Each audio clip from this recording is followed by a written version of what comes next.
Bien, bueno, vamos a orar. Bienvenidos.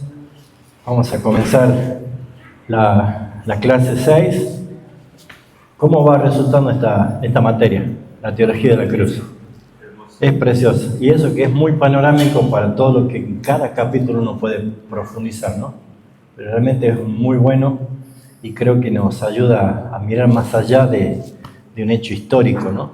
Que es trascendente. Así que hoy vamos a hablar sobre la victoria de Cristo sobre Satanás y los poderes de las tinieblas, ¿no? También hay mucho mito en esto, ¿no? Muchas cosas imaginarias, ¿no? Pero son reales conforme a la palabra y desarrollamos.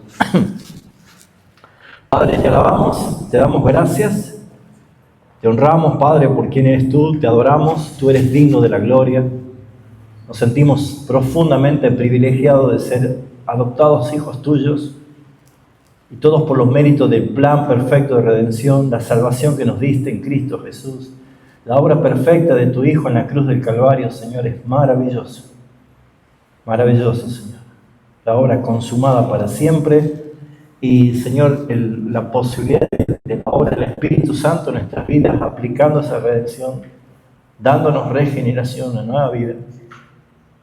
Caminar a la luz de tu palabra, Señor. Entender lo que significa vivir esta nueva vida, aunque para nosotros es un descubrimiento diario, es vivir en el propósito eterno de tu voluntad. Gracias por permitirnos compartir este momento. Gracias por este tiempo.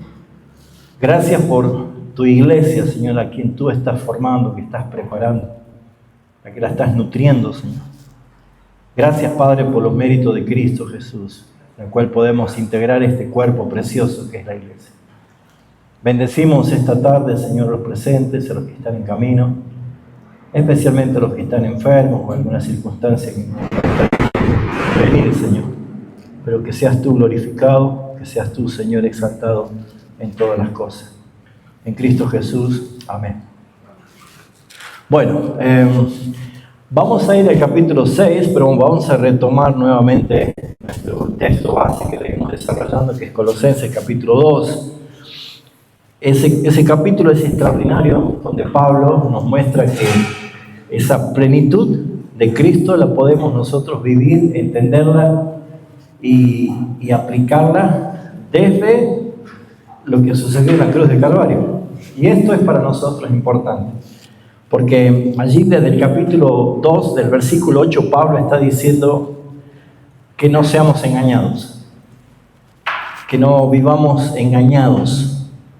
Y el engaño se manifiesta a través de cosas que uno aprende o escucha o observa y que muy probablemente estén impregnadas de filosofías, de tradiciones, de costumbres. Y la idea de Pablo es centrarnos en la persona de Jesucristo revelada en la Escritura, y es lo que nos hace ver esta realidad. Entonces, acá en esta parte, en este fragmento del capítulo, Pablo está diciendo justamente por qué nosotros estamos completos en Cristo. Porque toda la plenitud de la deidad habita corporalmente en Jesucristo. Y como nosotros estamos en Él, nosotros estamos completos. Si estamos completos, no falta nada. Y si yo creo que me falta algo es porque no se me ha revelado esa plenitud. ¿Y cuándo se me va a revelar esa plenitud? Cuando yo entiendo lo que sucedió en la cruz del Calvario. Y eso es la idea de esto. Esa es la intención de contemplar la cruz del Calvario, no como un suceso histórico que ha sucedido realmente, pero que algunos lo han reducido solamente para una fecha calendaria de Semana Santa. Pero allí hay teología, y hay algo muy importante para aplicar. Entonces, lo que Pablo dice acá desde el versículo 13, y vosotros estando muertos en pecados y en la incircuncisión de vuestra carne, o sea, en la imposibilidad natural de salvarse, os dio vida juntamente con Él, perdonando todos los pecados. Este punto ya lo hemos estudiado y es maravilloso. Para mí es la mejor noticia, pero no lo es todo, porque no es lo mismo que se me quite todos los pecados perdonados legalmente Es como quedar en una posición neutral, ¿no? No tengo nada. Bueno, ahora debo vivir algo de esa realidad, y que es justamente la nueva vida en Cristo. Y lo que nos apunta Pablo justamente es mostrar lo que sucedió allí. Y dice que no solamente perdonó todos los pecados, sino dice que anuló el acta de los decretos que nos había en contra de nosotros y que nos era contraria. También ya lo hablamos acerca de los decretos, esos argumentos legales en nuestra contra, ¿sí? Lo que un fiscal junta como alegatos para acusar.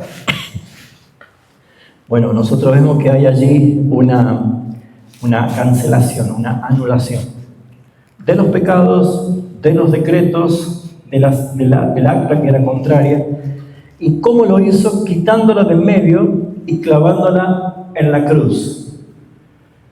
Visiblemente, lo que relatan los evangelios, nadie ha puesto un cartelito con nuestros pecados, como a veces se hace en alguna iglesia para representar eso, ¿no? Clavar mi pecado en la cruz. Mi pecado estaba en la cruz porque estaba en Cristo. Jesús tomó nuestros pecados. Y por eso es que cuando Él fue clavado en la cruz, allí fue clavada nuestra iniquidad, nuestra rebelión, nuestros pecados.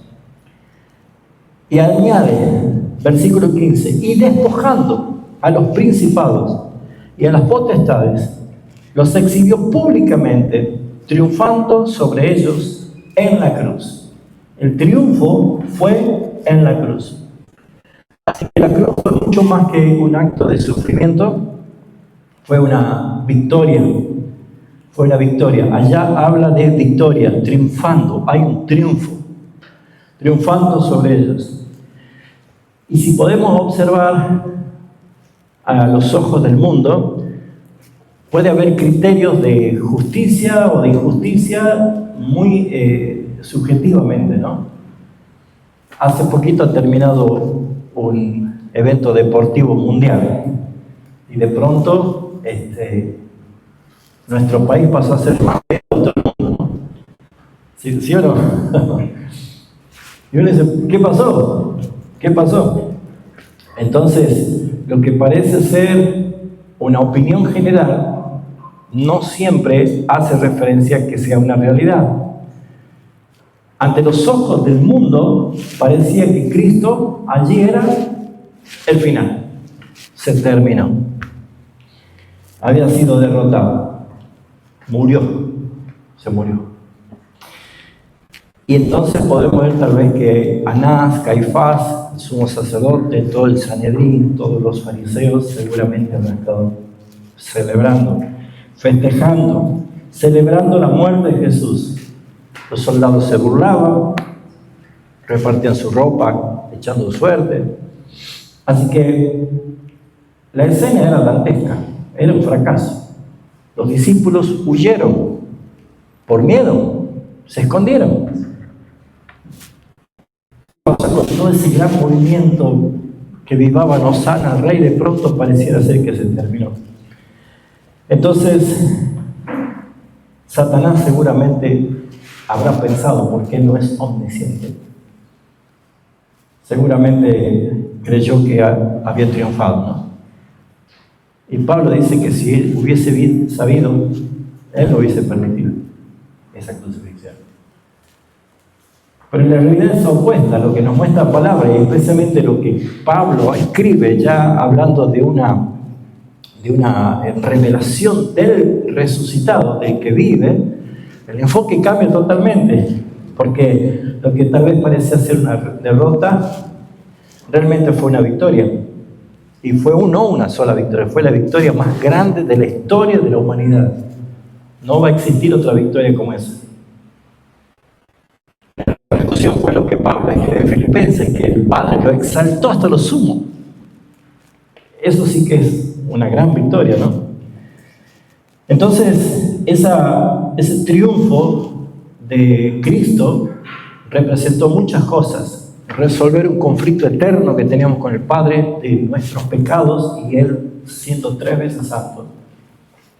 Anuló el acta de los decretos, quiere decir que ya no hay imputación contra nosotros que hemos creído.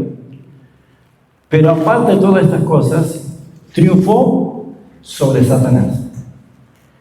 Y entonces vemos nosotros que tanto desde el Génesis hasta el Apocalipsis, cuando hacemos teología bíblica, que es una revelación progresiva, la Biblia siempre va a mostrar una confrontación espiritual opuesta de, valga la palabra, dos bandos, ¿no?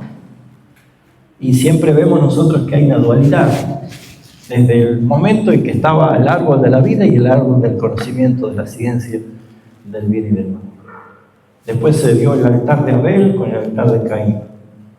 Siempre van a haber dualidades ahí. Siempre va a haber dos líneas. Camino ancho, camino corto. La gente pedía por Barrabás o por Jesús. ¿Cuál es la realidad? No hay un punto medio, no hay un tercero, no hay un, como se dice, un empate en todo esto, ¿no? Acá no hay zonas grises. O eres frío o eres caliente, o eres hijo de Dios o eres hijo del diablo. Siempre la Biblia ha mostrado esto. Y sin embargo este conflicto nunca fue una lucha entre dos fuerzas iguales. El error, lamentablemente, de muchos cristianos es creer que Satanás es tan poderoso como Dios. Y a veces hay iglesias que le hacen más culto a Satanás que a Jesucristo, porque todo el tiempo están nombrando a Satanás, dependiendo de Satanás, de qué hace, qué no hace. Si... Mis hermanos, hoy vamos a estudiar que Satanás no es enemigo de Dios, porque es una creación, es una criatura. Y si hablamos del pináculo de la creación, no son los ángeles, sino el hombre, porque la palabra nos enseña. Entonces, Dios siempre ha mostrado su carácter soberano. Él es Dios, Él es autoridad. Satanás nunca ha sido rival de Dios. Al ser una criatura creada y caída, actúa únicamente en los límites que Dios como creador les permite. No es autónomo. Si no, peguen una chequeada en Job capítulo 1, ¿no? Si no, vean cuando Jesús llega a la región de Gadara, los demonios le pedían permiso para ir a los cerdos y no ser expulsado de la región.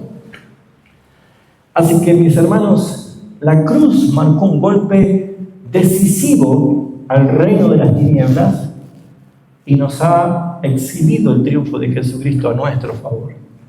Por eso es que Pablo, cuando escribe en Romanos 8, dice que nosotros somos más que vencedores por medio de aquel que nos amó. ¿Quién es el vencedor? Jesucristo. ¿Y quiénes son más que vencedores? Nosotros. ¿Por qué? Porque nosotros no hicimos nada. No hicimos nada. Hemos obtenido la victoria. Entonces es importante que nosotros podamos ver y contemplar, según la Escritura, la realidad del enemigo. ¿Quién es Satanás? Porque la Biblia enseña que Satanás es un ser real.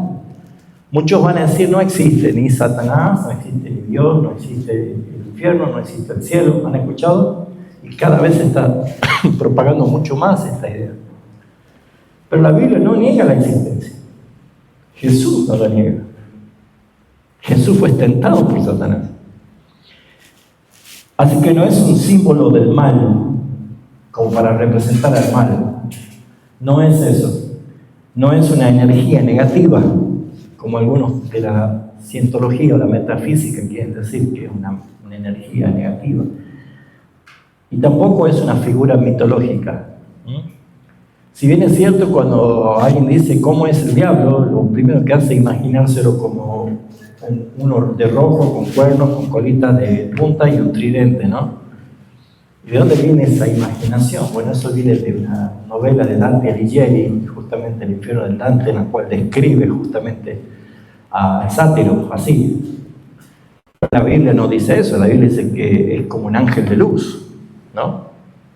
Es más, la descripción que dice es acabado en la hermosura. Ufa. Pues entonces debemos ver que Satanás es presentado únicamente como un ser espiritual, pero se rebeló contra el Creador, por eso que fue caído, no es opuesto de Dios. Dios no tiene rivales, Dios no tiene enemigos, no tiene pares. Juan Calvino decía, Dios tiene un diablo. Dios tiene un diablo, para que veamos la soberanía de Dios. Así que no puede ser igual, no puede ser un par, porque es una creación y Dios es eterno, Dios es increado. Así que la Escritura presenta a Satanás como una criatura caída en rebelión, limitada completamente y sometida bajo total autoridad de Dios. No puede hacer nada porque quiere hacerlo. Así que las descripciones que nosotros podemos dar respecto de su origen, de quién es Satanás, tenemos que ver que la Biblia tiene varias descripciones para que podamos ver. Cuando nosotros vemos que Dios hizo todas las cosas, según Génesis 1:31, dice que todo lo hizo bueno en gran manera, menos Satanás y Judas, ¿no es cierto? No dice eso, dice que todo lo hizo bueno en gran manera. El error no está en Dios. Él no cometió un error, ¿sí? Nosotros podemos ver que Satanás formaba parte de la creación angelical, la cual Dios se sentía calificado como todo bueno, todo perfecto. Pero el orgullo de Satanás, que algunos atribuyen el nombre de Luzbel o Lucifer, pero no es una terminología bíblica en sí misma, el nombre que recibe ya lo vamos a explicar ahora, pero esa rebelión es por causa del orgullo. Y esto lo vemos nosotros en Isaías 14. Si vamos rapidísimo a Isaías 14, vamos a notar algunos puntos importantes en cuanto a esto. Isaías 14, dice el versículo 12 al 15. Si bien es cierto, está haciendo referencia a, históricamente, el contexto a reyes humanos, pero muchos teólogos interpretaron justamente de que era una alusión que reflejaba quién era Satanás y cómo había caído. Y dice: ¿cómo caíste del cielo, oh lucero, hijo de la mañana? Cortado fuiste por tierra, tú que debilitabas a las naciones. Tú que decías en tu corazón, y ahí revela lo que hay en el corazón de Satanás: subiré al cielo y en lo alto, junto a las estrellas de Dios, levantaré mi trono, y en el monte del testimonio me sentaré a los lados del norte. Sobre las alturas de las nubes subiré y seré semejante al Altísimo, mas tú derribado serás hasta el Seol, dice, a los lados del abismo. Lo que vemos acá es lo que muestra que había en el corazón, el deseo de ser Dios. Si él se atrevió a decirle a Jesús: si tú postrado me adorares, vemos nosotros que esa era su intención. Si dice subiré al cielo, estaba mostrando una caída. Si quiere poner su trono donde las estrellas, ¿saben quiénes son las estrellas? Levanta la mano. La iglesia. Abraham le dijo: mira, encuentra las estrellas. Las estrellas. Quiere estar entre los escogidos. Y esta realidad nosotros vemos que hay una revelación del orgullo y de la soberbia que naturalmente describe a Satanás. En Ezequiel capítulo 28 encontramos otra referencia histórica que hace que Satanás sea visto aquí. Ezequiel 28, versículo 12,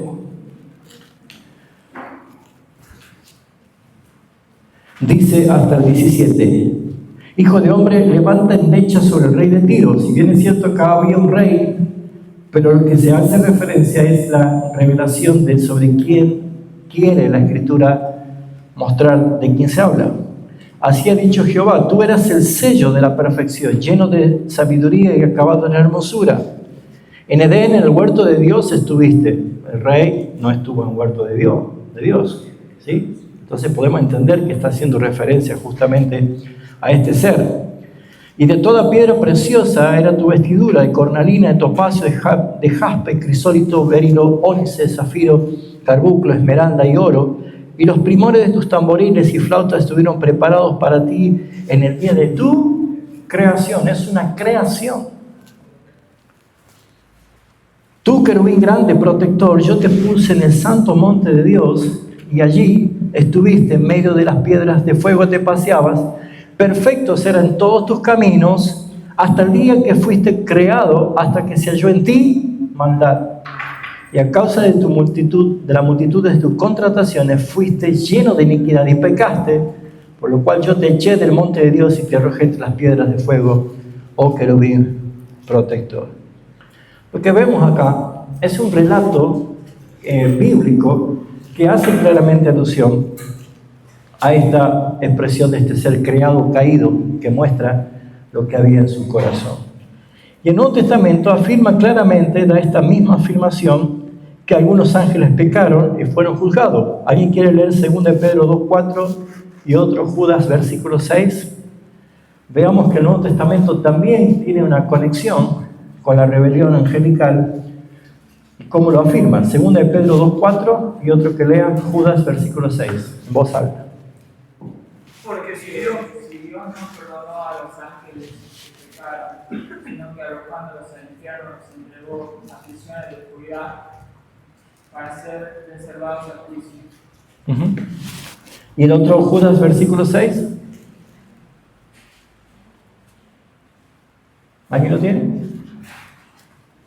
Judas, sí. Y a los ángeles que no guardaron su estado original, sino que abandonaron sus propias moradas, los ha mantenido bajo oscuridad en prisiones eternas hasta el juicio del gran día. O sea que tanto el Antiguo Testamento como el Nuevo Testamento afirma la existencia de este ser creado, caído, rebelde, que luego la Biblia lo identifica con el nombre de Satanás, el diablo o la serpiente antigua, que es la que vemos que hace mención a la que habló con Eva.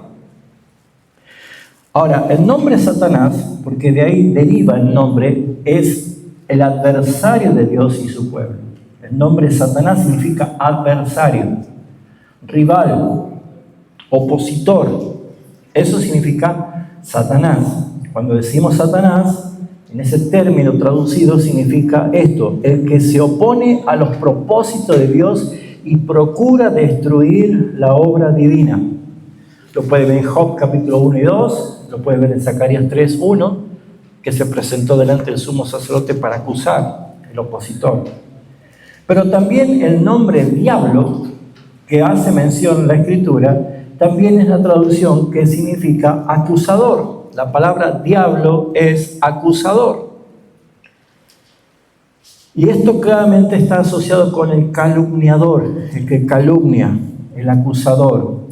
Y esto lo vemos que hace referencia con claridad. Si alguien quiere leerlo, Apocalipsis 12:10, vamos a ver cómo identifica a Satanás como el diablo, el acusador. Apocalipsis 12:10. Dice así: y oí una gran voz en el cielo que decía: ahora ha venido la salvación, el poder y el reino de nuestro Dios y la autoridad de Jesucristo, porque el acusador de nuestros hermanos, el que los acusa delante de nuestro Dios día y noche, ha sido arrojado. Fíjense ustedes que acá está haciendo una proclama en el libro de Apocalipsis, que es una revelación profética de la caída de Satanás. Ahora, si bien es cierto, uno se puede preguntar cuándo fue lanzado Satanás, el acusador de los hermanos.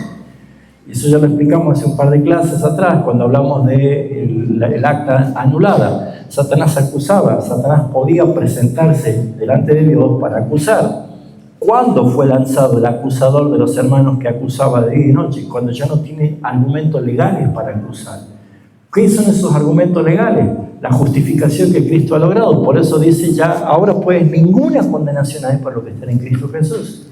O sea, si alguien dice, te están acusando, ¿de qué me van a acusar si yo no tengo ninguna acusación legal? Esto hace referencia justamente a que el acusador no puede tener ningún tipo de autoridad delante de Dios cuando la obra de Cristo ha sido consumada e imputada a nosotros, a nuestra cuenta, como justificados. Justificados.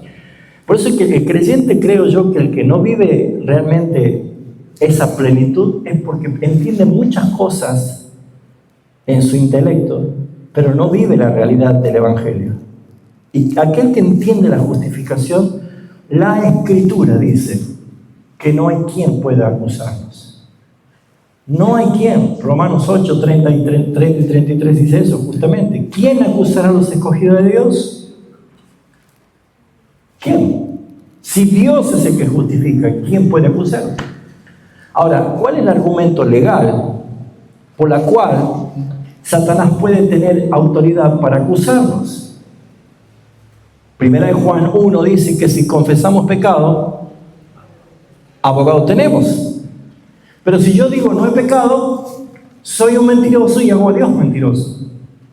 Pero si el que confiesa su pecado, Dios es fiel y justo para perdonar y limpiarnos de toda maldad. Por la sangre de Jesucristo, su Hijo, nos limpia de toda maldad.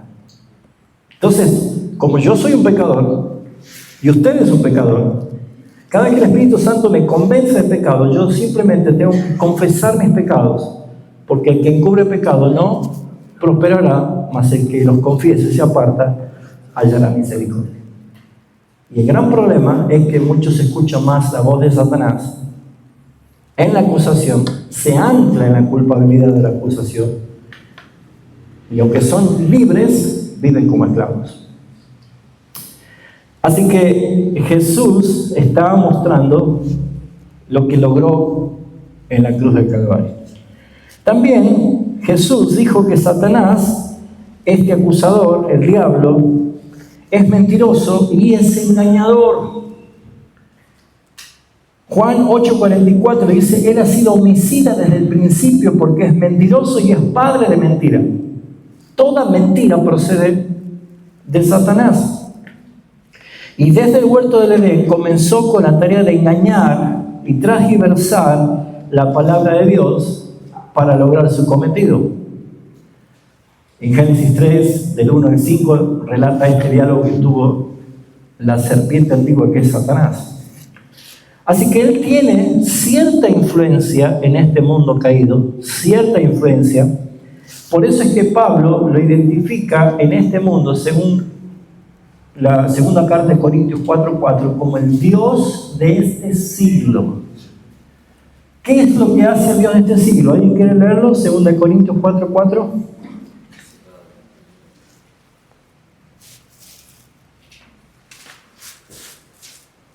Segunda de Corintios 4:4 y otro que busque Efesios 2:2.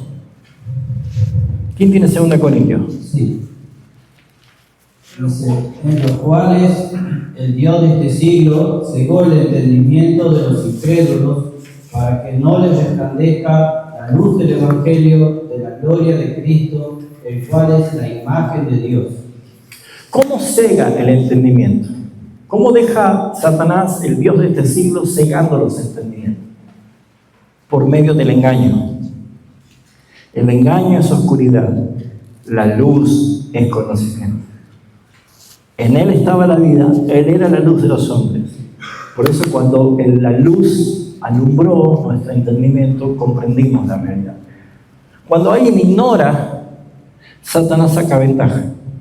Cuando alguien conoce la verdad de Cristo, ve luz, y el que se arrima a la luz ve que sus obras son malas, entonces va a buscar el perdón. Para aquel que aborrece la luz, que vive en tinieblas, huye de la luz porque sus obras son malas. Así que Satanás lo que hace es justamente ejercer influencia como el príncipe de la potestad del aire, engañando. Y lo peor de todo es que hay muchos que se autoperciben hijos de Dios, pero van engañados al infierno. Por eso Jesús dijo: no todo el que dice Señor, Señor entrará al reino de los cielos. Jesús dijo que muchos son los que van por el camino ancho y espacioso que lleva a la perdición. Fíjense lo que dice Efesios 2, versículo 1 y 2. Y Él os dio vida a vosotros cuando estabais como muertos en vuestros delitos y pecados, en los cuales anduvisteis en otro tiempo, siguiendo la corriente de este mundo, conforme al príncipe de la potestad del aire, el espíritu que opera en los hijos de desobediencia. Tiene cierta autoridad sobre este mundo caído. Por eso Jesús en su oración decía: Padre, yo no te ruego que los quites del mundo, sino que los guardes del mal. Aunque ellos están en el mundo, no son del mundo. Padre, yo los envío al mundo, pero ellos no son del mundo. Jesús decía algo que Juan dice: no amen el mundo ni las cosas que están en el mundo. O sea, somos enviados al mundo, pero no somos del mundo. Y no debemos amar al mundo, sino a Dios que está con nosotros en este mundo. Parece juego de palabras, pero es la realidad de la identidad que nosotros tenemos. Esto es un punto importante porque la Biblia no deja de nombrar que Satanás es real. Es un ángel caído que se rebeló contra Dios y que Jesús dijo, él ha sido homicida desde el principio. Así que el carácter está definido por mentira, por rebelión, por engaño, por maldad y por oposición. Cuando los padres quieren hacer asustar a sus hijos porque no toman la sopa, dice, va a venir el cuco. Y representan a Satanás como algo que les causa miedo. Las taquillas de las películas de terror, ¿sí? Yo no veo películas de terror conmigo porque yo me mato de risa. No me causa miedo porque me causa risa. Pregúntale a Carolina cuando veo alguna película así que parece de terror. ¿Por qué? Porque lo primero que quieren presentar es al diablo como el ¡bú! Pero descuidamos la mentira, la rebelión, el engaño, la maldad, la motivación a la oposición de Dios. Entonces, cuando nosotros creamos una imagen fantasiosa de lo que nos quiere vender el mundo, empezamos a ver que nos descuidamos de lo que Dios revela en su palabra. Porque la actividad de Satanás, según las Escrituras, es el tentador. Procura inducir al pecado. Nosotros pecamos por torpeza, pero otra cosa es pecar por concupiscencia. Y cuando alguien es tentado, dice Santiago, no échele culpa a Dios, pues Dios no tienta a nadie. Cada uno es tentado porque su propia concupiscencia es atraído. ¿Por qué caes en pecado? Porque querés caer en pecado. Eso está diciendo. Entonces, ¿cómo nosotros contrarrestamos eso? Viviendo en el Espíritu. ¿Y cómo hago yo para vivir en el Espíritu para no dar lugar a la carne? Deleitándote en Cristo, encontrando en Cristo lo que la carne te suele dar en el pecado. Entonces nos damos cuenta que hay una guerra de altares, una guerra de ofrenda, una guerra de sacerdocio, una guerra de dioses. Y todo va a prevalecer a quien vos le das lugar. Él es el tentador, él es el engañador, porque distorsiona la verdad. ¿Han tenido problemas con alguien por un malentendido? ¿Se acuerdan de esa ilustración de un demonio que desató un caballo? ¿Se acuerdan? El lío que se armó, ¿no? Una masacre en el pueblo. Y el demonio dice, yo solamente desaté el caballo, y ellos hicieron todo el resto. Cuando alguien distorsiona la verdad, está expuesto a cualquier ataque de Satanás. Y tristemente se predican desde el púlpito mentiras, se enseñan mentiras, se dice y se afirman cosas como que así ha dicho el Señor y son mentiras. Satanás también tiene una actividad como acusador.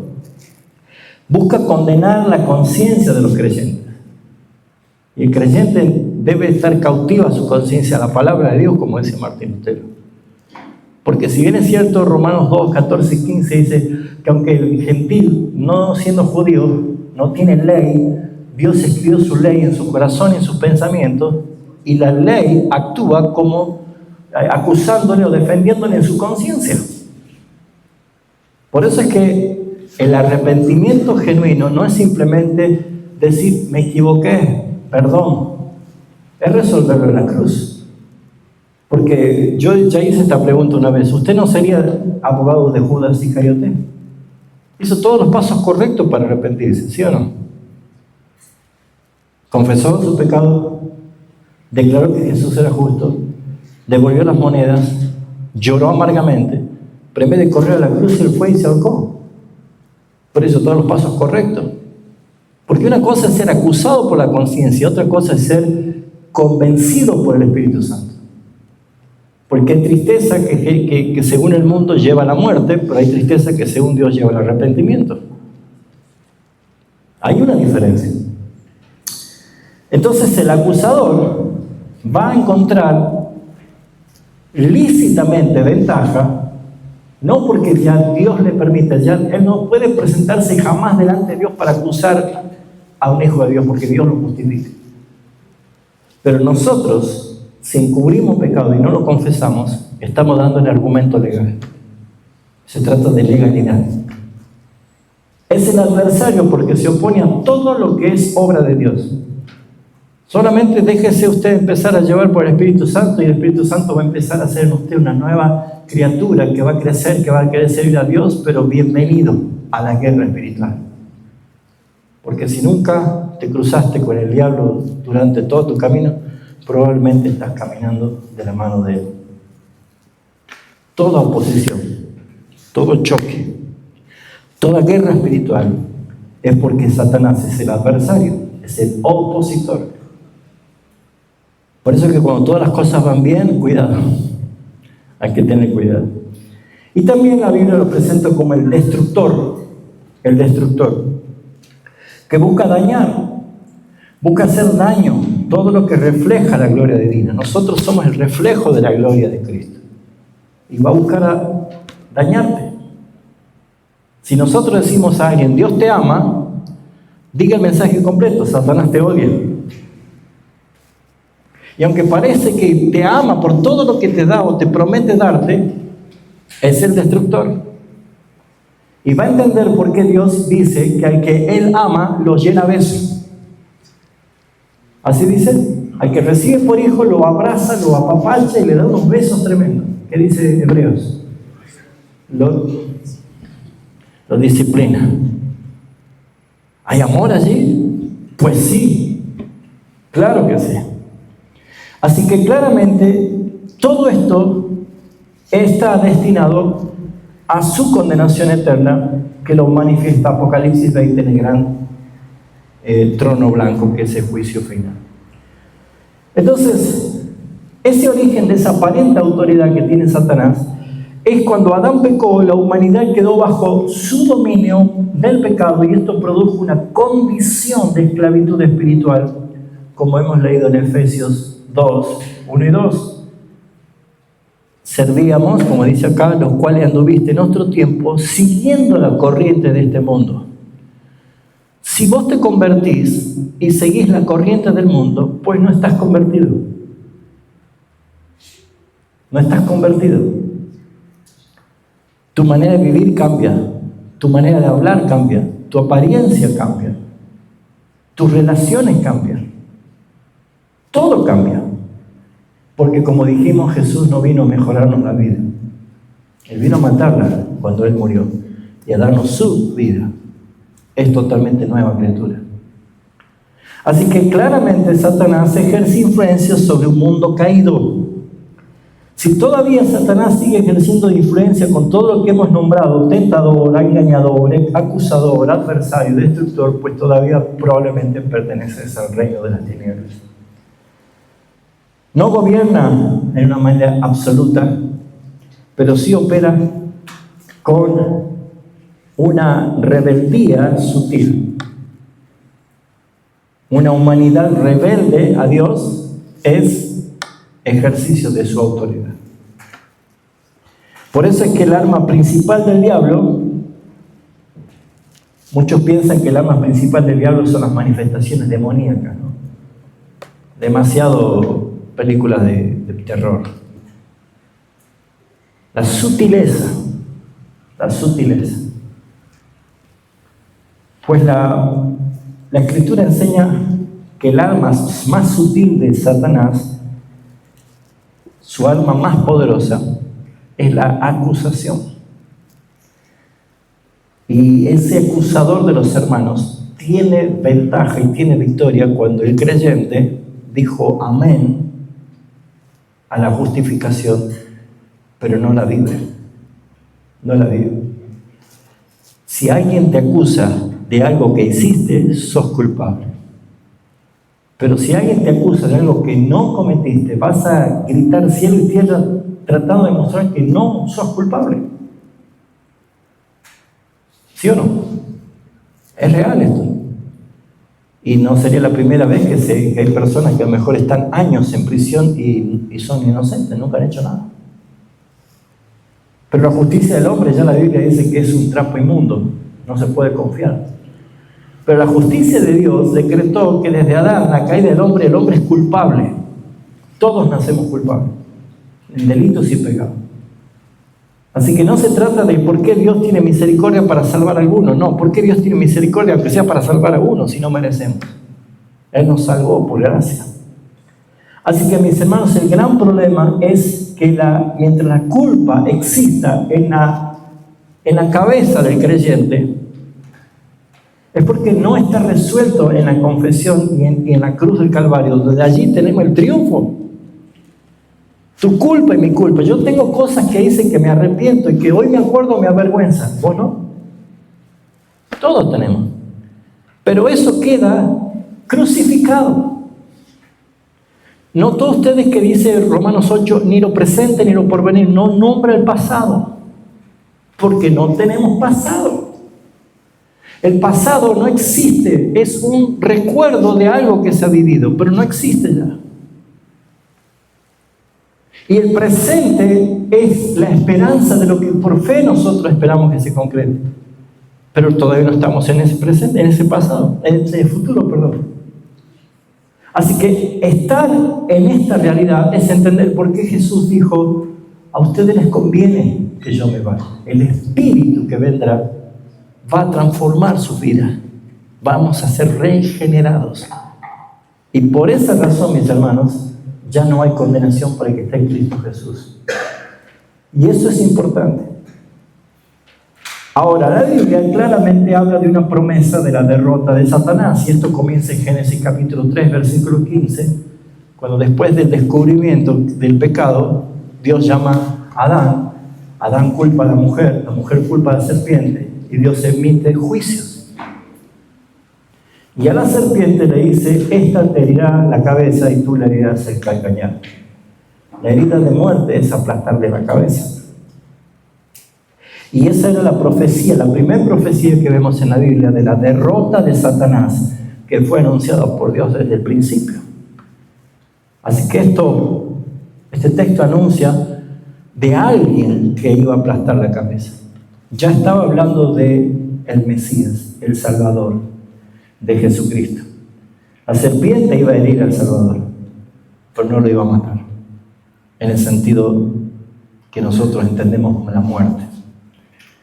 El Salvador aplastaría definitivamente la cabeza de la serpiente. Por eso es que es importante entender que esto también es enseñado por la palabra del Señor.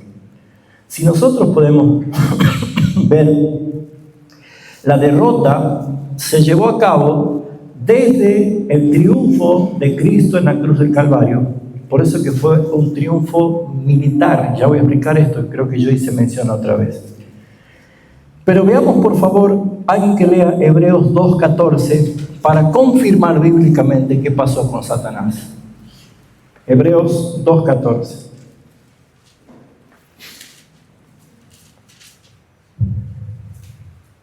¿Alguien lo tiene? Así que, por cuanto los hijos participaron de carne y sangre, él también participó de lo mismo, para destruir por medio de la muerte el que tenía el imperio de la muerte, esto es, al diablo.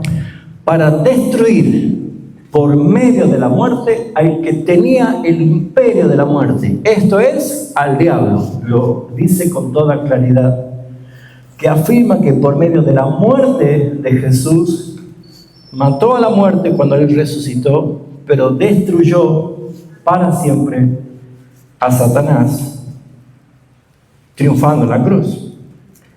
Así que esta es toda la historia bíblica, avanza sobre este cumplimiento de esa promesa, la llegada de un Salvador y la victoria sobre el reino enemigo. Así que la expectativa del Antiguo Testamento siempre giraban ¿en qué? En los sacrificios, en las promesas, en los pactos, en las profecías. Esto era leña para seguir alimentando la hoguera de la esperanza de algún día ser libres. Y esto se cumplió cuando Jesucristo se encarnó. Todo apuntaba al Redentor. Todo apuntaba a aquel que iba a destruir las obras del diablo. Si bien es cierto, dice destruir, hay que tener un imperio, no quiere decir el fin de la existencia. Satanás ya no tiene poder, no tiene autoridad, porque Jesucristo los triunfó sobre ellos públicamente, triunfando en la cruz. Y será lanzado al lago de fuego en el juicio final. Satanás sabe perfectamente. Hace algunas décadas, tal vez un poco más, 2 décadas, Daniel no había nacido todavía, había corrido por muchas iglesias, no sé si ustedes se han enterado, un CD, antes había CD, hermano, después había cassette, bueno, un CD de testimonio de 10 jóvenes que habían ido al infierno. ¿Han escuchado eso? Famoso, ¿no? 7. ¿Ah, 3 quedaron? 7 jóvenes, ¿sí? ¿Han escuchado eso? Y que veían cómo los demonios estaban allí castigando con látigos, y el que había sido borracho no paraba de tomar y decía: tomá, ese es tu castigo. Como si Satanás y los demonios están ellos señoreando al infierno, y están ellos.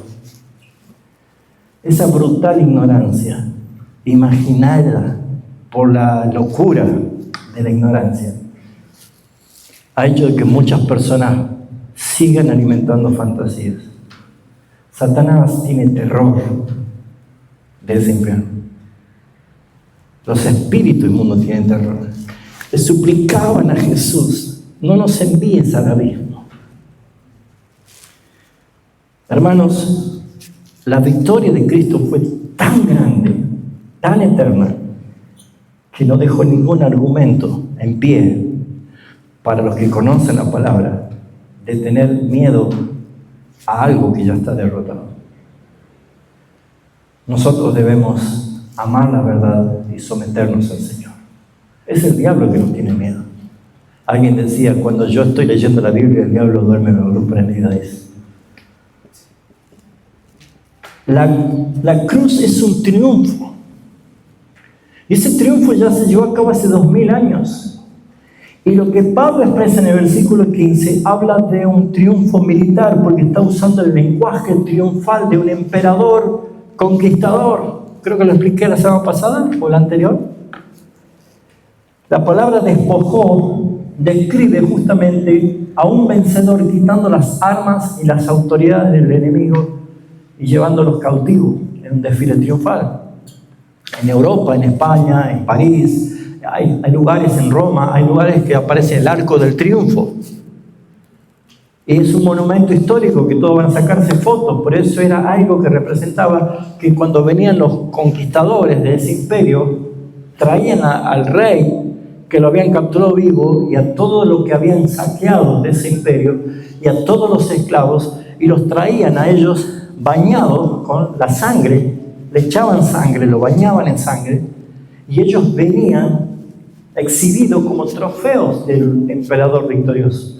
Por eso se llamaba el Arco del Triunfo, y por el hedor y la putrefacción que traían ellos de la sangre, no eran en la ciudad, era fuera de la ciudad, una puerta, el Arco del Triunfo. Todo el mundo salía a recibirlo. Pablo dice que nosotros somos olor fragante, no somos putrefactos. Porque la victoria de Jesucristo fue tremenda. Nosotros estábamos cautivos en el reino de las tinieblas. Y fuimos sacados y trasladados al reino glorioso de Jesucristo. Por eso es que Cristo desarmó totalmente, espiritualmente, las potestades malignas. Porque los demonios existen, no dejaron de existir, pero no prevalecen contra la iglesia. Por eso es cuando dice alguien, un cristiano puede estar endemoniado, el cristiano no puede estar endemoniado porque el cristiano ya está poseído. Y está poseído por el Espíritu Santo de Dios. A ver si algún demonio se le anima a entrar ahí.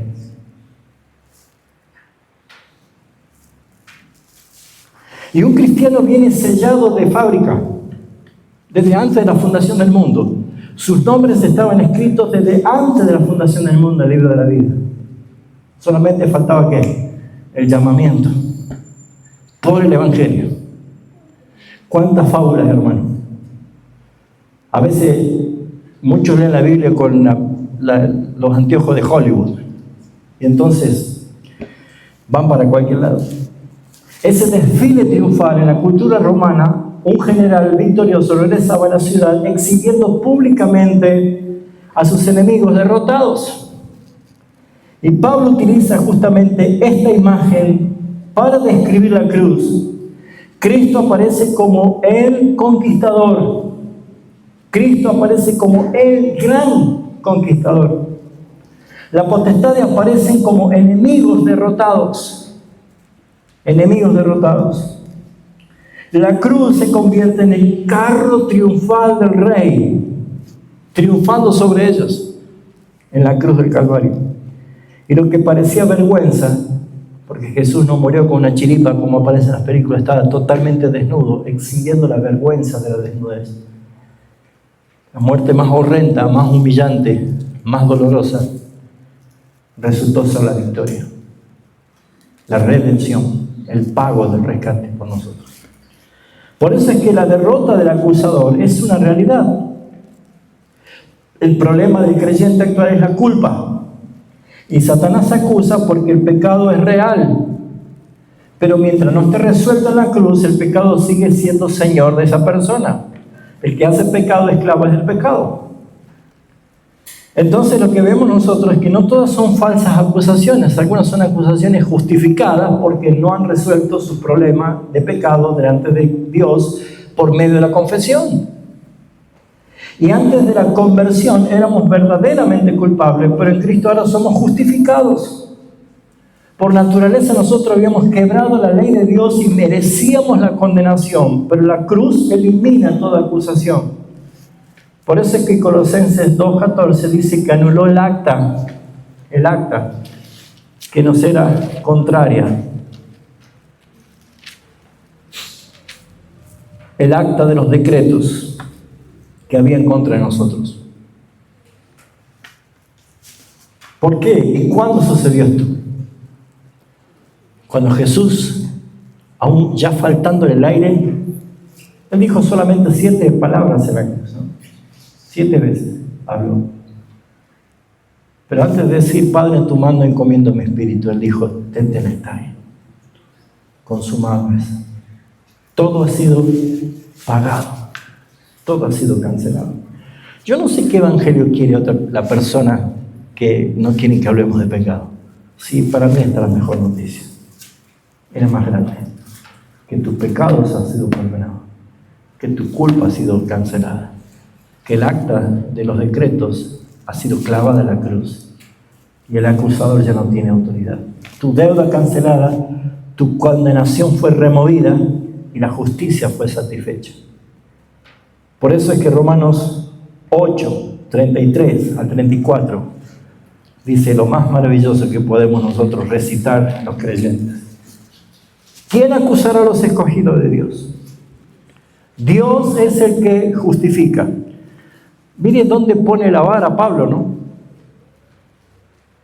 ¿Quién acusará? ¿Quieres acusar a algún escogido de Dios? Permiso. Ahí está, Dios es el que lo justifica. Gloria a Dios. ¿Quién podrá condenar? ¿Quién condenará? Cristo es el que murió, más aún el que también resucitó, el que además está a la diestra de Dios, el que también intercede por nosotros. ¿Alguien puede ir en contra de eso? Por eso dice Romanos 8:1, ahora pues ninguna condenación hay para los que están en Cristo Jesús. Así que la acusación pierde su fundamento cuando la culpa es pagada. Cuando uno le debe el almacén en la esquina, da la vuelta por allá. Pero cuando ya pagamos todo, pasamos así, digo, ¿qué tal? ¿Cómo le va? Los saludamos y todo, ¿no? ¿Sí o no? La culpa nos ancla a la deuda. La resolución de la deuda nos hace libres. Por eso dice Pablo en Romanos, ¿por qué la ley ha sido hecha para los transgresores? Usted va caminando y ve un policía y dice, ¡un policía! Y sale corriendo. Si usted no tiene nada, ¿por qué le va a tener miedo? Hay algo que pasa cuando alguien ve autoridad. Si le tengo miedo a la autoridad es porque yo estoy en infracción. Así que la liberación ha sido total. El rescate ha sido total.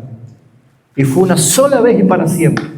No en cuotas, no en partes, no por medio de evaluaciones aprobadas, por gracia.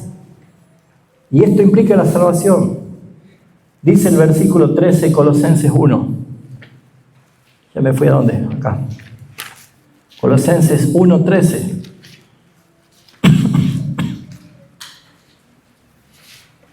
La cual nos ha librado de la potestad de las tinieblas y trasladado al reino de su amado Hijo, en quien tenemos redención por su sangre, el perdón de pecados.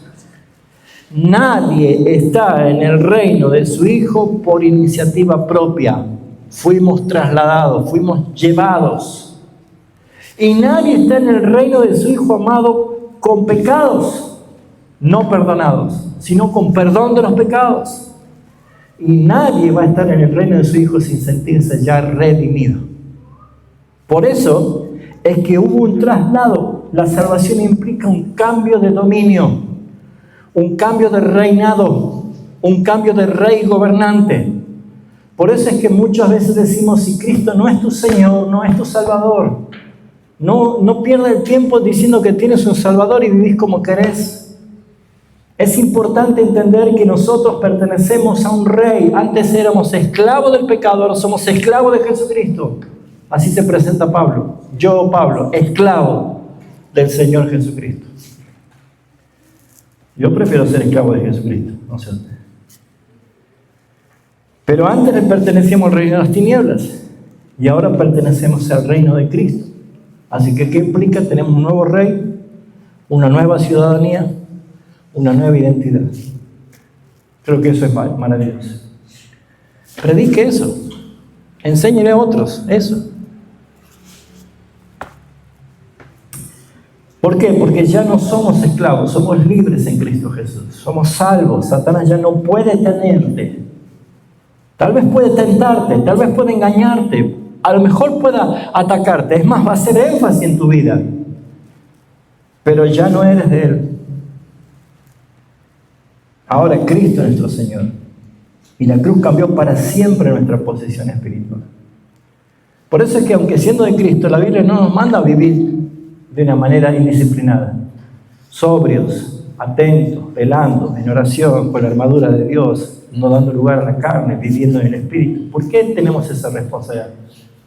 Porque Pablo dice en Filipenses, después de ser esclavo y estar libre, ¿ahora quieren volver a ser esclavos? ¿Quieren volver a ser así? Yo no puedo entender esto, dice Pablo. ¿Vamos bien? Miren cómo yo, así que vamos a seguir. Vamos terminando. Punto 7. La guerra espiritual del creyente es real. Y la guerra espiritual no es, hermano, vamos a atar al diablo este día y que el otro domingo sí que nos desató porque hay que volver a atar. No hay que andar atando y desatando a nadie. La guerra espiritual no hay que andar reprendiendo el demonio del vicio, el demonio de la fornicación. No son demonios, esos son obras de la carne. Son obras de la carne. La batalla es real porque Cristo habló de esta batalla. La victoria de Cristo no significa que la lucha ha terminado. La consumación va a venir cuando el Rey de Gloria venga por segunda vez y seamos transformados. Nosotros veremos con nuestros ojos el día del juicio final ser lanzado al lago de fuego a Satanás y a todos los que rechazaron el amor de la gracia del Señor. Por eso los creyentes seguimos nosotros enfrentando en este mundo tentaciones, ataques espirituales. A veces hay hasta enfermedades que pueden venir. ¿Por qué estamos pasando esto? Si no, pregúntale a Job. Nunca se enteró de la charla que tuvo Dios con Satanás, ¿no? A él le vino las calamidades y no sabe qué le pasaba. Pero no renegó. Y a veces puede venir. Esa mujer que había sido encorvada, estaba atada por Satanás.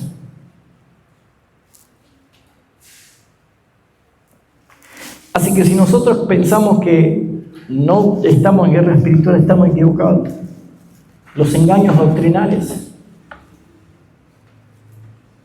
Me entristece ver la cantidad de iglesias cristianas que no son cristianas. Iglesias evangélicas que no son evangélicas. Predicaciones llenas de engaños, llenas de mentiras. Y esto no es nuevo, ya Pedro les decía, Pablo ya lo hablaba, de los falsos maestros, falsos profetas. De entre nosotros incluso se levantarán. No van a perdonar al rebaño. Por avaricia harán mercadería de vosotros. Estas son nubes infladas, vacías, no tienen nada. Viven engañando y siendo engañados. Lo describen tan bien que hoy estamos viviendo esto. Y esto es guerra espiritual. Si tan solo en la iglesia hubieran dos hermanos que oran diciendo, Señor, revela tu verdad y saca a luz la mentira, hermanos, sería suficiente para que esas iglesias que portan el nombre del que vive pero están muertos, serían visitadas por el Señor en el sentido de traer libertad, de restaurar el púlpito. Hay engaños doctrinales, hay persecuciones, hay acusaciones, incluso falsas. Jesús advirtió, a ustedes lo van a acusar falsamente, siéntanse dichosos, si es por causa de mi nombre. Falsas acusaciones. Y yo sé que cuando hay falsas acusaciones, lo primero que queremos es defendernos. Y el Señor dice, shh, ustedes no hagan nada, yo me encargo. Romanos 13. Así que la guerra continúa. ¿Hasta cuándo? Hasta que todo enemigo sea puesto por estrado de sus pies. Hasta que sea la consumación de este reino de conquista. La iglesia es la iglesia militante, la iglesia es la milicia, es el ejército de Dios Todopoderoso que estamos batallando. Así que no nos ha dejado solos, Dios nos ha dado de su espíritu y nos ha dado armas poderosas para la destrucción de fortalezas. Toda una armadura, Efesios 6 describe la armadura de Dios. Las armas cristianas no son místicas, supersticiones, son reales, la verdad, la justicia, el evangelio, la fe, la salvación, la palabra de Dios, la oración. Son cosas que las tenemos, son medios de gracias, hay que usarlo. La victoria se obtiene permaneciendo firme en el Señor, sometiéndonos al Señor. Por eso, mis hermanos, debemos evitar el péndulo, los extremos. Hay errores muy comúnmente que se cometen en las iglesias. Ignorar el evangelio. Algunos viven como si Satanás no existiera. La Escritura advierte contra esta actitud. Y obsesionarse demasiado con Satanás. Otros atribuyen todo dominio a los demonios y viven centrados en Satanás. Todos somos demonios. Todos los demonios. ¿Se acuerda el chavo que decía todo yo, todo yo? No, es nuestra concupiscencia, es nuestra culpabilidad. Así que la derrota de Satanás es profetizada que llegará al final, y esto está en Apocalipsis 20:10, cuando dice, y el diablo que los engañaba fue lanzado al lago de fuego. ¿Cuándo sucederá esto? Cuando venga Jesucristo y se lleve a cabo el gran juicio del trono blanco. Algún día vamos a explicar en Apocalipsis 20.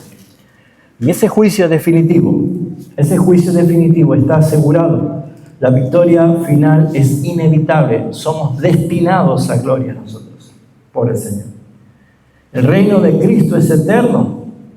Por lo tanto, el día llegará y cuando llegue ese día no habrá más tentación, no habrá más demonios, no habrá más engaño, no habrá más maldad ni pecado, ni la existencia de nada de eso. Cristo reinará visiblemente. Ya lo hace de su trono, pero visiblemente delante de todo su pueblo redimido. Por eso, mis hermanos, concluimos con esa cruz fue el escenario de mayor victoria jamás obtenida.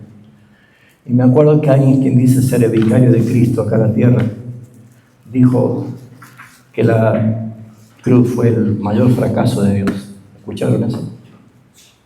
El que ya murió, Francisco, él dijo que la cruz fue el mayor fracaso de Dios. Cuando la Escritura dice que allí triunfó, ahí triunfamos nosotros. Allí Cristo derrotó el pecado, canceló la condenación, desarmó las potestades, silenció al acusador y aseguró la total libertad de su pueblo. Si el Hijo libertare, seréis verdaderamente libres. Amén. Bueno,